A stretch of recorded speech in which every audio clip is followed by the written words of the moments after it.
Alright guys, welcome back. I'm here in my lair, place that I never leave. But yeah, I wanted to talk to you today about my swimming background, the title of this video, and just go into why I think that I'm reaching the times that I have been so early, and give you guys just a background on what level I was at, what my stroke was, how I even got there. And yeah, I'll jump right in. So I grew up in Northern Virginia, which has a huge summer pool swimming background called the NVSL, the Northern Virginia Swimming League. And so basically, if you're here during the summer and you belong to a summer pool, which a lot of people do, you're in that league and you're swimming. So that's how I got into swimming, like 6 years old. I used to hate it. My mom used to have to bribe me with little Batman action figures. And then when I got to 7, I was pretty good. When I got to 8 years old, I broke a 25-year pool record. So in the 25-meter breaststroke. So I obviously had some natural potential. And, you know, depending on how big your world is, that was everything. Like if you were a record holder at your summer pool, you were the best athlete in the area for that event, you know, in the summer in that realm. But like I said, the world is small, just Northern Virginia. So some things progressed. My parents tried to get me into winter swimming when I was younger. I hated it, absolutely hated it. Stopped, you know, played typical sports. And then I got back into swimming when I was 14. And I remember distinctly thinking like, damn, I'm not going to be 6'8". I'm terrible at basketball anyways. I'm not really that good at other sports. At least swimming I have a natural inclination towards, and my success is dependent on me, right? There's no excuses. And that's what I loved about swimming, is there are no excuses. You don't have to rely on teammates. There is nobody that's going to force you to train hard, to push you hard. There's nobody that's going to maintain your technique. It's very much reliant on yourself. And I like that. And I thought, okay, I'm just going to go for it. So I started training pretty seriously when I was 14. Got pretty good, but not great, you know, just like decent in my club. Kept training, and then I slowly just kept getting better and better, and I kept getting more obsessed with the training, pushing myself harder in practice, stretching at night, every night, wearing recovery suits, you know, like those type body suits, getting inadequate protein, started to take supplements like creatine monohydrate. I really went all in, and by the time I was 18, I was one of the best breaststrokers in the country for my event. At 18, I was top 10 for 18-year-olds in the country at 100-yard breaststroke. I was a 54.4, which back in 2015, I mean, it's still good today, but back then it was, you know, a little bit better because swimming just keeps progressing.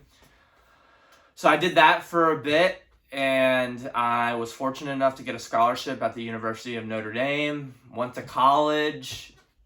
College is college. You're getting into alcohol and partying and whole different training environment. I went from a stud to being just a man amongst other elites. But before I get into that, I skipped over something. So the summer of my 18th, my last year in NVSL, there was the NVSL record, which is not my pool record, but the entire record of the league, was held by Ed Moses, an Olympian. And I actually have, I still have it in my room to this day. But this was given to me. Somebody thought I was going to beat the record and I didn't, but I got this from a coach. And it's signed by Ed Moses. But Ed Moses was an Olympian from 2000. Came out of this area, just a stud of a guy, super charismatic, cool dude. But Ed Moses was literally like the shit. The greatest NVSL record, 28.81 and 50-meter breaststroke was just unheard of. If you broke 30, you were a legend, and he broke 29 seconds, which was just unfathomable. Can't talk. And so I was on pace for that record. I got the best pool in the league in my division. There's like over 80 pools. I got the fastest pool. Stars were aligning, as I would call it. And I remember training up to that summer. When things would get hard, I would just chant in my head like Ed Moses, Ed Moses. 4 weeks out from the record, I broke my hand. I punched a wall. I was pissed off. Broke my hand. I was shattered. And yeah, I ended up continuing to train, just trained with my legs, and ended up going 28.84. So 3/100ths of a second off of breaking the record with not being able to train my upper body for a month, no swimming. I had a week, like 5 days to get in the water and train for it. So yeah, it was pretty devastating. So yeah, jump forward back to where I was, get to Notre Dame, and that was the first time in my career that I really hit like a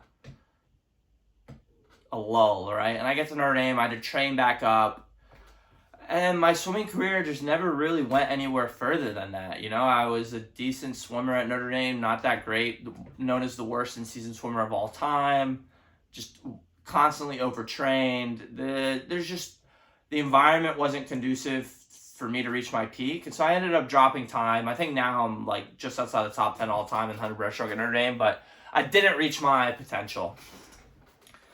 And that's how it goes, you know? Swimming is not a sport where you can make money unless you're Michael Phelps, as the saying goes. So I went on my life, got an investment banking. That's a whole other story I'll tell you guys later. But long story to get to the point that I had to work very hard, but I also had a natural inclination towards the sport. And so I feel like I've always balanced that well by having some good natural potential, but also one of the best work ethics. And so that's what allowed me to get really high in my sport. And I think I see the same pattern now with breath holding, where a lot of you guys have commented that I have a lot, like the times that I'm hitting 650 2 weeks into training are pretty remarkable. And yeah, I think I have a natural inclination, but also semi-natural, right? Because I did build a foundation. I put in 7 years of swimming, 4 or 5 miles a day, intense training, the most intense physical thing I've ever done in my life to this point, mentally every day. Reminds me a lot of breath holding. Like, it's as challenging because it is a controlled breath holding, and yeah, mentally it's the same sort of training. And so I see a lot of overlap, especially like breath holding is very interval based. Same thing with swimming, controlled breathing. And yeah, so I think that foundation set me up for breath holding and why I'm, so good at it now, quote unquote, being a natural, although I put in a lot of time. And that's why I think my lung capacity, I showed you guys, right now I have an 8-liter vital capacity. So I think that's why my lungs are above average, obviously because of my swimming background. And then I also have some physical stuff that I'll get into another video. As to why I think my rib cage is more flexible than most and bigger than most. But yeah, that's my swimming background, and I loved it. It really shaped who I am, and it still shapes me who I am today. I still draw so much knowledge and understanding from my days training for swimming, and there's just so much overlap. If you could pick one sport to overlap into freediving, I think undoubtedly it would be swimming. And I'm not even going into freediving for real freediving. I'm only going for static and dynamic apnea. But yeah, so I think my static apnea I love it because, like the mindset I talked about, it's you versus you. It's just beating your own best times. It's not about, obviously you can set goals for records, but there's nobody here watching my training. There's nobody that's going to tell me to push hard.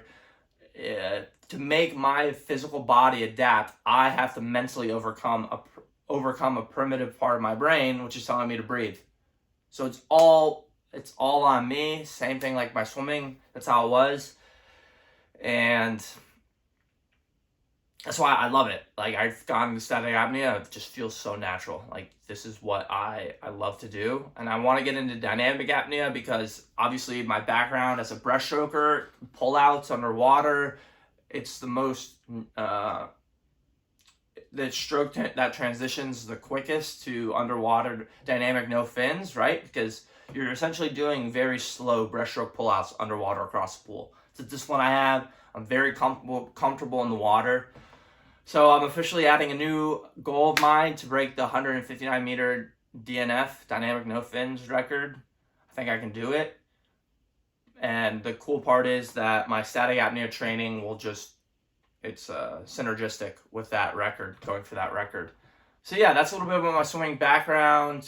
After swimming, I got into weightlifting and lost my cardio, but I'm getting it back. I still think that I have that base there. So yeah, that's a little bit about why I probably are throwing up such great times considering the amount that I've been doing it. And it gives me a lot of excitement to see where I can go because, as you guys have mentioned, I have a natural inclination towards this with my 650 personal best after 2 weeks in. But also now you guys know that I'm an extremely hard worker. I'm very intelligent when it comes to my training. I'm very much a student of the sport. That's how I was with swimming. I studied it religiously. And that's what I'm starting to do with breath holding and static apnea. So as long as I can maintain and not burn out and maintain my motivation, my drive, I'll go pretty far. I know that for a fact just because of how passionate I am for it already and the skill set that I've built in the past. So yeah, guys, that's all I have for today. I officially took the day off. Talking to you, some of you guys in the comments. Yeah, I'm not going to push it. That's one thing I recognized from my swimming days is I was overtraining. So yeah, it's just not worth it. I woke up, I'm exhausted. You know, my Whoop telling me that I'm not that recovered. My heart rate variability is down. I was stressed last night. So yeah, I took the official day off. I'm relaxing. Gonna go take a cold shower. Maybe that'll be my workout for the day. But also I'm repping Devin Laird's No Limits shirt. I'm a big fan of arm wrestling, although I'm freaking terrible at it because swimming is not good for building strong, thick bones. But yeah, guys, that's all I have. And I look forward to just sharing more about my background and my training. And so on days like this where I don't post a training video or talk about training, I'll talk a little bit more about my background. And I have a lot to unpack and get into, especially all the stuff that I've done to optimize my health.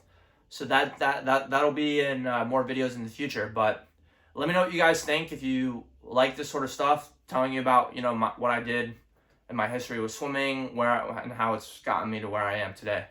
So thank you, and I'll see you guys in the next video.